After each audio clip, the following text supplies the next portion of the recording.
Hey, Steph. Good morning. So, and the question I've been asking all morning, you just answered, Chris, by saying, Lindsey Graham just told a group of reporters at the Capitol that he's also spoken to the secretaries of state in Nevada and Arizona. to which you said, Glenn.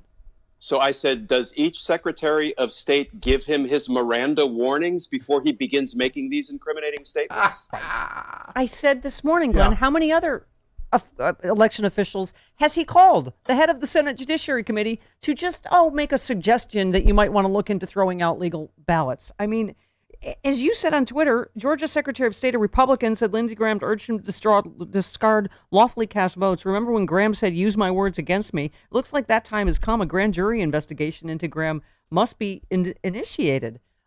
I mean, I'm not a lawyer, because you go, is it ethics committee? Is it ejection from the Senate? Is it criminal?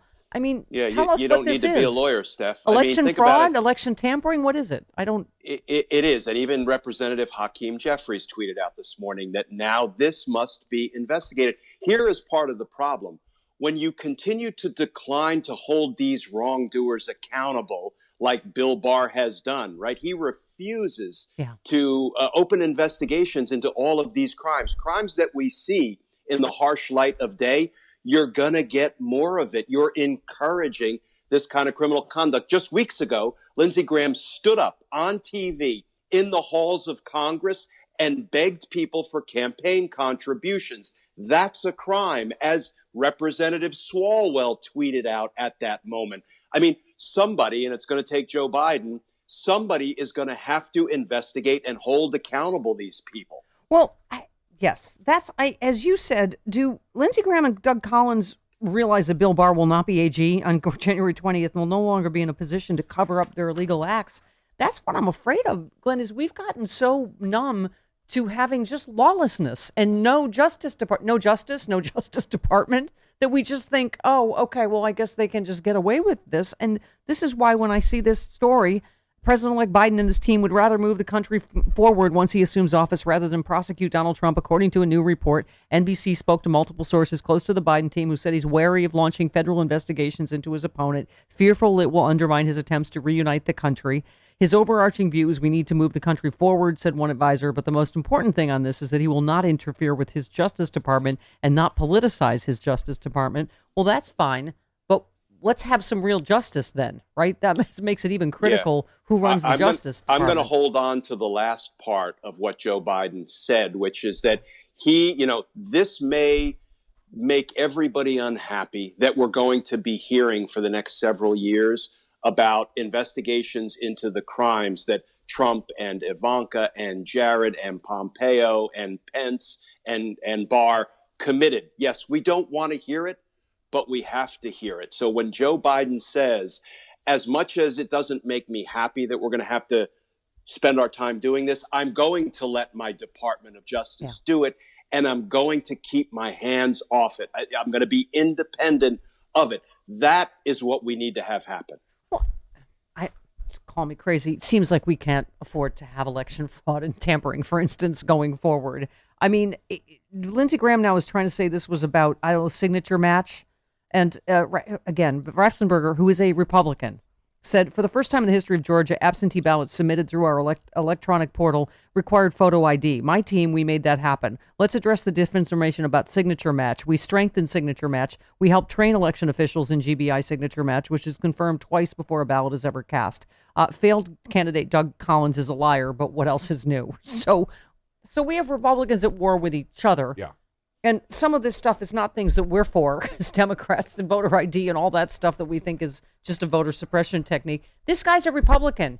He's right, but he ran a fair election. And now basically Collins and Graham are saying, what did you do that for? And Perdue and Loeffler are saying, you need to step down. You let too many people vote.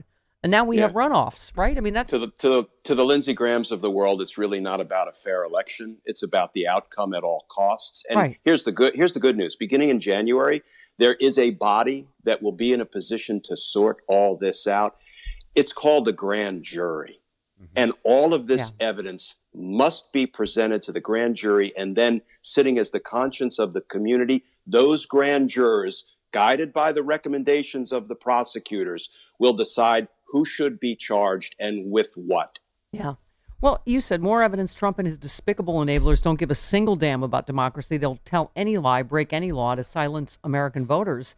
And this is more important than ever because the Senate, the balance of the Senate hangs in the balance. Georgia is coming up, and it is. Again, this is not a bygone. This is a whatever's coming. It's a foregone. Yeah. So what's that? Something. Sure. Okay. You said grand jury can criminally indict Graham if it determines he's committed federal offenses. His illegal solicitation of campaign contributions that you mentioned caught on camera should be included in the investigation. A criminal indictment is far more than an administrative wrist slap. I mean, that's when I hear things like, oh, well, the ethics committee, it's like, no, I feel like at very least it should be removed as chairman of the Senate Judiciary pending whatever investigations of this, right? Yeah, and I don't want to hear let's take the high road as a euphemism for declining to prosecute political criminals because, declining to hold people accountable for their crimes is the very definition of injustice. And we can't afford, when those crimes involve undermining our free and fair elections, we can't afford not to take this on. Yeah. Yeah. The other story, wanted to get your take on. Trump's defeat will make it a lot easier for Democrats to finally get his tax return. Some prominent lawmakers plan to keep the heat on the Biden administration and House leaders to deliver. Once Biden controls the Treasury, his administration could simply hand over the long-sought records to its allies in Congress. If Democrats say never mind, it will infuriate people such as Representative Bill Pascrell, head of House Ways and Means Oversight. He said, in a perfect world, we could have mercy, but this is not a perfect world. Even if he's no longer president, there needs to be some accountability. I mean, again, as you often talk about, Glenn, there's precedent. It seems like that absolutely we have to Trump-proof the presidency in that way. That we do. It is national security, right? And I think once Biden takes over, he's going to crack all of these vaults wide open. And what he finds, I predict, will be so damning of what Trump and company have been doing that Biden will not be able to say, well, I found all this evidence of criminal conduct by Trump and company, but I'm just going to go ahead and keep a lid on it. I mean, I don't think that's in Joe Biden's nature, and I know it's not in Kamala Harris's nature. Yeah. So I suspect the reason there is this delay in the transition of power is because Trump is trying to have his people destroy as much evidence as humanly possible. The good news is there's going to be an electronic footprint for most of it, and I've been involved as a prosecutor in retrieving what people attempted to delete electronically, and it is almost always recoverable. So we're going to learn a lot. This is why you make me so happy. Nancy Pelosi also said she would release the president's records if Biden won. She said the world will see what the president's been hiding all this time. And then we go on to Trump warned by ex-Manhattan prosecutors subpoenas and seizures await him. New York Attorney General Letitia James has already gone on record, said her department's looking into what she called investigation against the Trump organization related to financial impropriety, and that investigation is ongoing. Cy Vance, Manhattan attorney, is awaiting the president's tax returns. He said after January 20th, Trump will be more vulnerable than ever to a pending grand jury investigation by the Manhattan district attorney into the family's business and its practices, as well as his taxes. Yeah, and I mean, but again, so this is what there's, they point out Democrat Vance may face pressure to give the president and his family a pass, fearing it will look like partisan. Why do we play under rules that they don't play under? When it is not retribution, it is just justice, right? Yeah. Do we give bank robbers a pass? Because if you give bank robbers a pass, guess what? Everybody's going to be out there robbing banks, right? If we give political criminals a pass, then the next batch of aspiring political criminals will come into power. And they will say, look at what Trump and company got away with. Let's get our crime on. Yeah. We can't do it. We can't do it. Glenn, almost everybody on the show, we've been talking all week about veering wildly back and forth between going, none of this is going to work. It's just pathetic and hilarious. And then being genuinely terrified because, let's face it, Glenn, a lot of the discussions we've all had, he can't do this. He won't get away with this, right? Have proved to be incorrect. And so I know Rudy Giuliani is laughable, but I'm sure from Trump's point of view, it's like, well, he got me out of, first of all, he got impeached, so he didn't really get him out of it. But in their view, Trump, I guess, helped exonerate him from the Mueller report. He was not removed from office for the Ukraine impeachment. So so Rudy Giuliani now is in charge. Oh, by the way, it'll be his first appearance in federal court since 1992. How do you think that's going to go? He's going to take over the Pennsylvania lawsuit. How do you think that's going to go? It's gonna go not so good. Yeah, just like the judges have been almost laughing these 20 lawsuits out of court. At least they've been scoffing them out of court. Giuliani is going to perform worse than those law firms that had been filing these suits. Yeah. And I think all or virtually all of these law firms have now run for the hills because yes. One, they're not getting paid. Two, they don't have any winning positions. And three, some of them actually don't want to undermine democracy or our free and fair elections. Giuliani galloping in to save the legal day. Yeah, that ain't going to happen. I love that he, in his court filing to get into the Pennsylvania lawsuit, he vowed not to engage in conduct that brings disorder or disruption to the courtroom. Isn't that the whole point of hiring Rudy Giuliani? There is, because he has nothing else except conspiracy theories. So, but he actually said it, right? He said, frankly, this is a case we'd like to see get to the Supreme Court of the lawsuit in Pennsylvania. So, we're prepared in some of these cases to lose.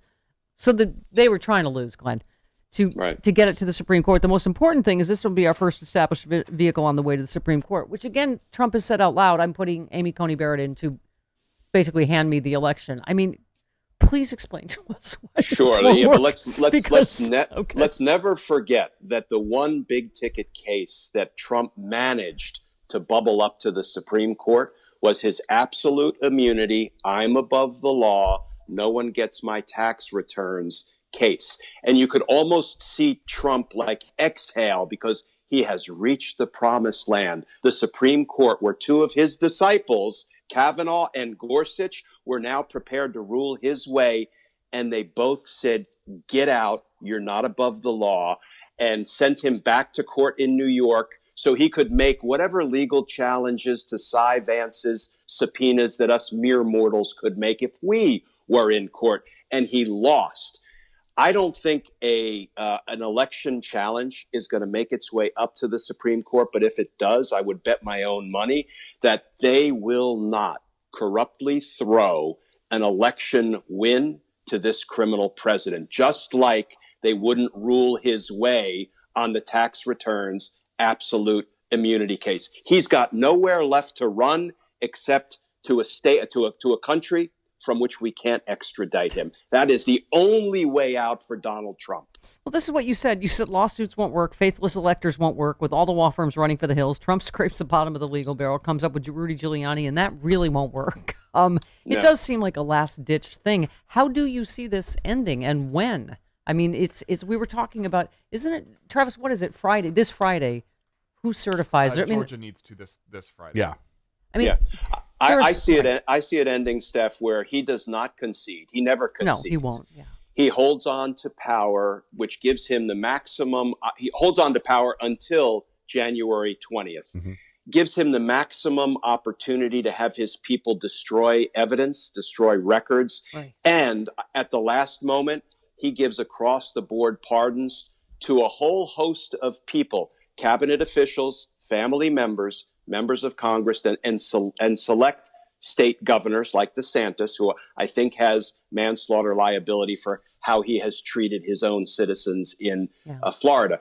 And then he does one of two things. He goes back to either New York or Mar-a-Lago, or he flees the country, which sounds like a crazy spy movie, but I actually think that's an outside possibility. Wow. Oh, that's just, wow. He's fleeing the interview. Yeah. That's how this ends. Right. Okay. I did have another question. It just went away. Okay. So, right. But can he pardon himself? And will he? Yeah. So, he can, in the sense that he can sign a piece of paper that says, I, Donald Trump, hereby pardon Donald Trump.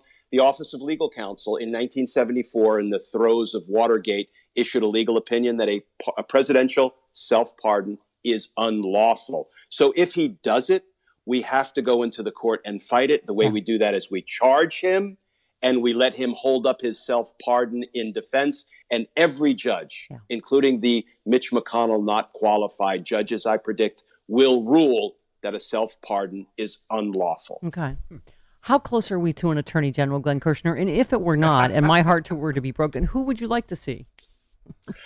I want to see somebody who is fearless, who is aggressive, and I don't want to hear anybody tell me we can't do it because there's no precedent. We've never charged a president criminally, right? Yeah. So there will never be precedent to do it until we take the maiden legal voyage and do it a first time. The time is now. Yep. Yep.